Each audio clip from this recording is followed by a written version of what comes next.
Selam dostlar, yeni bir Minecraft videosu ile karşınızdayız. Aleyküm. Aleyküm selam baba. Bu da bacım. Dostlar. Bu günləri Minecraft'ta one block oynarıq. Tek bloğun üstündeyiz.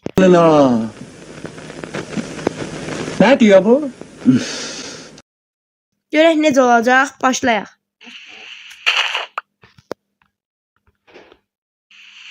Buraya koyun.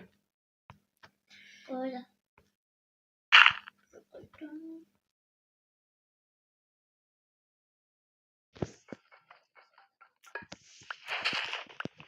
Hayırdır birader? Sss. Sen neye baktın? Bakıyorum öyle, karar veremedim. Neye bakıyorsun lan? Kurabiye var, simit var. Neye bakıyorsun? Manyak mısın sen be? Lan manyağım. Manyağım adama setler. Lan o para. Bunları bir öldürək biz. Sonra nasıl çıxacaq? Yaşıl. Getdi.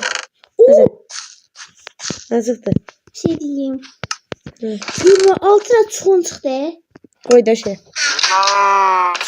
Çuğundur. Neyse.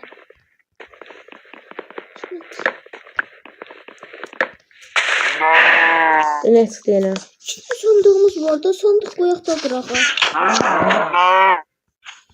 Gəbrəyini. Deyim. Yaşa. Oha. Bura söyləmsən. Tamam. Bura. Yok.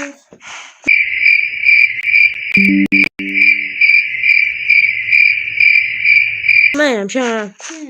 Bura da yamıq. Yamıq olmuşdu. O ne çıktı?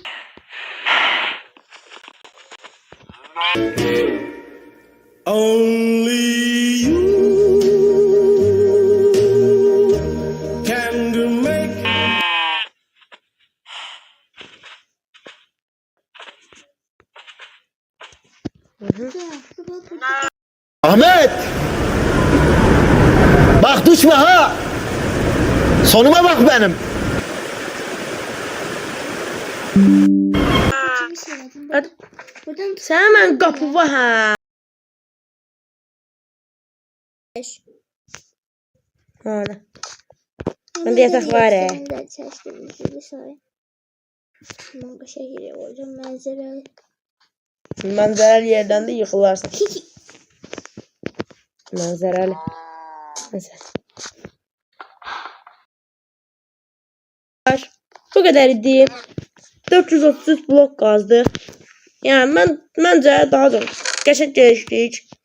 Gel burada bir poz verək. Ağacan yanında. Belə.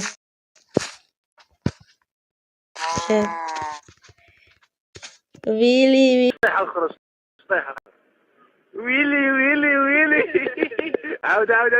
Vili. Ve oyun bitti. Bu videonun daha uzun formasını isterseniz like atıp abone olmayı unutmayın. Sağ olun.